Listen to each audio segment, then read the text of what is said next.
দেশের ক্রিকেটারদের নিরাপত্তা এবং দেশের মর্যাদা রক্ষায় যে প্রশংসনীয় ভূমিকা রেখেছে ক্রিকেট বোর্ড, আমি মনে করি এটা আমাদের জন্য একটা মাইলস্টোন ঘটনা হয়ে থাকবে। ক্রিকেটে বাংলাদেশ এখন একটা ক্রান্তিকাল অতিক্রম করছে। তা আমি যখন ক্রিকেটে ফাহিম ভাই ছিল, আমিনুল ইসলাম বুলবুল ভাই ছিল, ফারুক ভাই ছিল, ওনাদের কাছে প্রস্তাবটা দিলাম যে দেখেন আমাদের ঢাকা বিশ্ববিদ্যালয়ের জন্য এটা খুব চাচ্ছে। আমাদের ভিসি সাহেবও চিঠি লিখেছেন, ঢাকা বিশ্ববিদ্যালয়ের উপাচার্য সাহেবও চিঠি লিখেছেন। আমরা একটা সরকার থেকে একটা এত বড় ইউনিভার্সিটি মাঠ ঠিক করে দিতে পারছি না, আপনারা কি কিছু করতে পারেন? ওনারা সাথে সাথে এটা গ্ল্যাডলি নিল। আমি অসীম কৃতজ্ঞতা জানাচ্ছি। ওনাদের অ্যাটিটিউড, আমার আর কিছু বলতে হয়নি। বলে স্যার ঢাকা বিশ্ববিদ্যালয়ের মাঠ উন্নয়ন তো আমাদের স্বার্থে দরকার, এখান থেকে আমাদের প্লেয়ার আসবে। ঢাকা ইউনিভার্সিটিতে একটা ছেলে 16-17 বছর বয়সেও ভর্তি হয়, এমন স্টুডেন্টও আছে। এবং অনেক বড় বড়, আজকে ফাহিম ভাই বললো বড় বড় ক্রিকেটার আসছে। ঢাকা বিশ্ববিদ্যালয়ের মাঠ আমরা ইউজও করি, কেন দিব না আমরা? যাই হোক, ওনারা এখন 2 কোটি টাকা দিয়েছেন আপনাদের, যদি লাগে আরও দিবেন। টাকাটা বড় কথা না। এরকম একটা ক্রান্তি লগ্নে আজকে বাংলাদেশ যখন ক্রিকেট, যে ভারতের যে ক্রিকেটের আধিপত্য এবং কিছু ক্ষেত্রে অন্যায় খবরদারিত্ব, সেটার বিরুদ্ধে বাংলাদেশের ক্রিকেট দল যেভাবে রুখে দাঁড়িয়েছে, এটার জন্য অনেক বড় আর্থিক ক্ষতির সম্ভাবনা, অনেক শাস্তির সম্ভাবনা, অনেক ভুল বুঝাবুঝির সম্ভাবনা, সমস্ত আশঙ্কাকে দূরে ঠেলে দেশের ক্রিকেটারদের নিরাপত্তা এবং দেশের মর্যাদা রক্ষায় যে প্রশংসনীয় ভূমিকা রেখেছে ক্রিকেট বোর্ড, আমি মনে করি এটা আমাদের জন্য একটা মাইলস্টোন ঘটনা হয়ে থাকবে। এরকম একটা ক্রান্তি লগ্নে যখন তারা ম্যাচ ফি পাবে না, অনেক টাকার থেকে বঞ্চিত হবে, আর্থিক ক্ষতির সম্মুখীন হবে, এইরকম একটা সময় আপনারা খেয়াল করেন, এরকম একটা সময়ে তারা এগিয়ে এসছে। শুধু ক্রিকেটের জন্য না, অন্যান্য ক্ষেত্রেও বলেছে সহযোগিতা করবে। এমনকি এমনও বলেছে বুলু ভাই আমাকে, আমি যদি নাও থাকি ওনারা সহযোগিতা অব্যাহত রাখবে। তো ক্রিকেটে এটা দিয়ে শুরু। আমাদের মন্ত্রণালয়ে টাকা নাই, আমরা তবু দেশের অন্যান্য যে পাবলিক বিশ্ববিদ্যালয় আছে সেখানে আমাদের ফান্ড থেকে অল্প কিছু টাকা দেওয়ার চেষ্টা করেছি। আমরা আসলে এটা একটা দর্শনের মতো দেখি। আপনি যদি দেশের যে শিক্ষা প্রতিষ্ঠানগুলো আছে, পাবলিক বিশ্ববিদ্যালয়ের প্রতি আমার বেশি আকর্ষণ থাকে, বিকজ আমি নিজে নিম্ন মধ্যবিত্ত ঘরের পরিবারের ছেলে ছিলাম। আমি জানি পাবলিক বিশ্ববিদ্যালয় না থাকলে আমার পক্ষে জীবনে এত দূর আসা সম্ভব ছিল না। পাবলিক বিশ্ববিদ্যালয়ের প্রতি কিছুটা পক্ষপাতিত্ব আছে, ক্ষমা চেয়ে নিচ্ছি। এই জন্য প্রাইভেট বিশ্ববিদ্যালয়ের ছেলেরা আমাদের জুলাই গণঅভ্যুত্থানকালে ঐতিহাসিক ভূমিকা রেখেছে। এটার প্রেক্ষিতে এটা বলতে একটু খারাপ লাগছে। তাকে মনে হয় যে অন্তত পাবলিক ইউনিভার্সিটির ছাত্রদের আর্থিক অবস্থা একটু বেশি খারাপ অন অ্যাভারেজ। তো এই জন্য আমাদের এই প্রচেষ্টা আমার মনে হয় সমস্ত মন্ত্রণালয়, সংস্কারের বিভিন্ন প্রতিষ্ঠান থেকে অব্যাহত রাখা দরকার।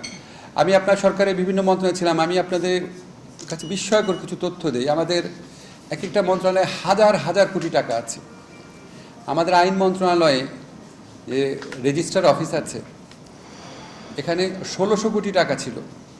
শেখ হাসিনার যে দুর্বৃত্ত সরকার ছিল, তাদের দুর্নীতিবাজ মন্ত্রীরা তাদের প্রতিষ্ঠিত বিভিন্ন ভুয়া ব্যাংকে টাকা জমা রাখার কারণে প্রায় 300-400 কোটি টাকা আমরা আর পাবো না, কিন্তু তারপরেও 1200 কোটি টাকা থাকবে।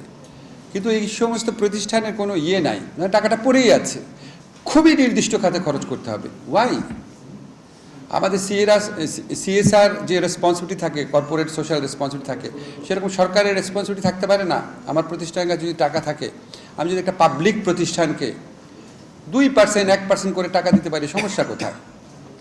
তো আমাদের মনে হয় আমাদের এই গোটা সরকারের যে আর্থিক ব্যবস্থাপনা আছে, এগুলি অন্যভাবে দেখা দরকার। আমাদের যে কোনো উন্নয়ন, যে কোনো বিনিয়োগের সবচেয়ে প্রাধান্য পাওয়া উচিত শিক্ষা প্রতিষ্ঠানগুলো। আমাদের যে কোনো সেক্টরের চেয়ে সবচেয়ে বেশি ইম্পর্টেন্স পাওয়া উচিত শিক্ষা। তো আমরা খুবই ছোট একটা কাজ করেছি, এটা একটা জেস্চার মানুষকে বোঝানোর জন্য যে এটা কোনো ব্যাপার না। একটা ক্রিকেট বোর্ড, আপনাদেরকে বললাম আমি তাদের যেই মাইন্ডসেট দেখেছি, ভবিষ্যতে যদি দরকার লাগে খেলাধুলার ক্ষেত্রে তারা ইনশাআল্লাহ অন্যান্য পাবলিক বিশ্ববিদ্যালয়কে সহযোগিতা করবে, আমরা বিশ্বাস করি। করবে না ফাহিম ভাই? ইনশাআল্লাহ। তো আমাদের এই একটা টিম ওয়ার্ক হলো, আমরা ইনশাআল্লাহ এটা ফলাফল আমরা পাবো।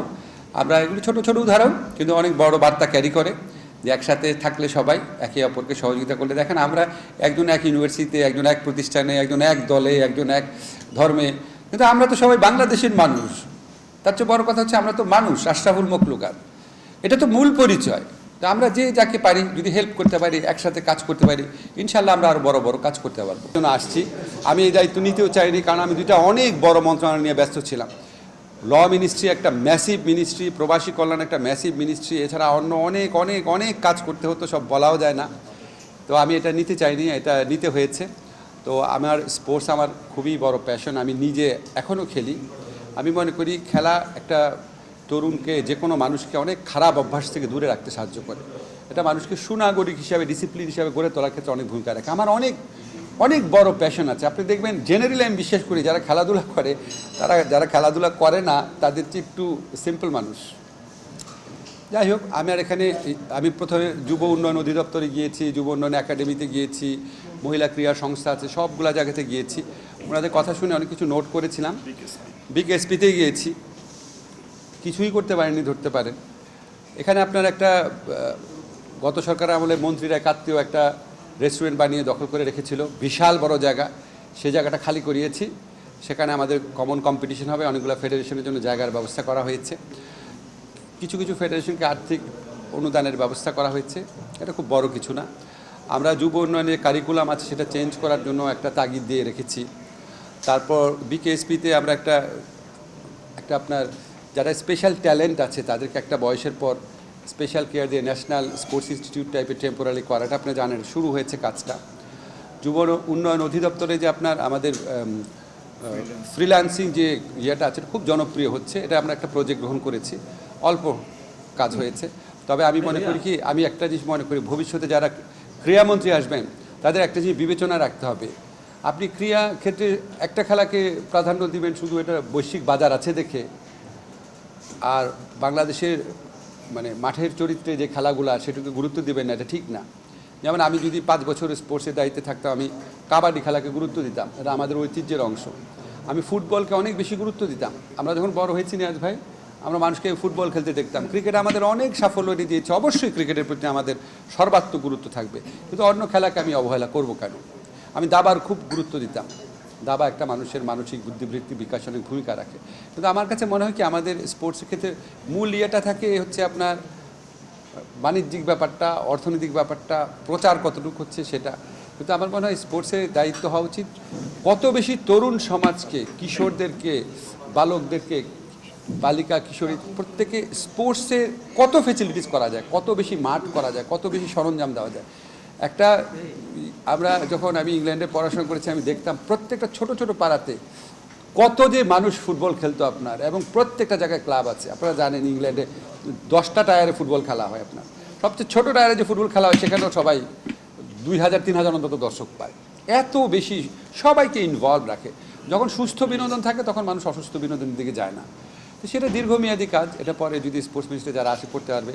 যুব মন্ত্রণালয়ে আরও অনেক ম্যাসিভ কাজ আছে, কারণ আমাদের যুবকদের বিরাট বড় সমস্যা হচ্ছে কর্মসংস্থানের ক্ষেত্রে। তো এখানে আপনার নামে মাত্র ট্রেনিং দিয়ে ছেড়ে দিলে তো কোনো লাভ হয় না। এমন ট্রেনিং দিতে হবে যেটার প্রয়োজন আছে সমাজে, যেটা তাকে একটা অন্তত আধাদক্ষ কর্মী হিসাবে গড়ে তোলে। আমাদের এখানে বিভিন্ন ধরনের ট্রেনিং প্রতিষ্ঠান আছে নিয়াজ ভাই। মহিলা যুব মন্ত্রণালয়, মহিলা ও নারী ও শিশু মন্ত্রণালয় ট্রেনিং দেয়, যুব মন্ত্রণালয় ট্রেনিং দেয়, প্রবাসী কল্যাণ ট্রেনিং দেয়, আরও অনেক মিনিস্টার ট্রেনিং দেয়, কোনো কোঅর্ডিনেশন নাই। তো আমার মতে প্রবাসী কল্যাণ যাদের ট্রেনিং দেবে তাদের বিদেশে পাঠানোর জন্য, দেশে পাঠানোর জন্য না। যুব উন্নয়ন অধিদপ্তর যাদের ট্রেনিং দেবে তাদের দেশের জন্য মূলত। এরকম একটা বিরাট একটা আপনার দরকার, রিঅ্যালাইনমেন্ট দরকার।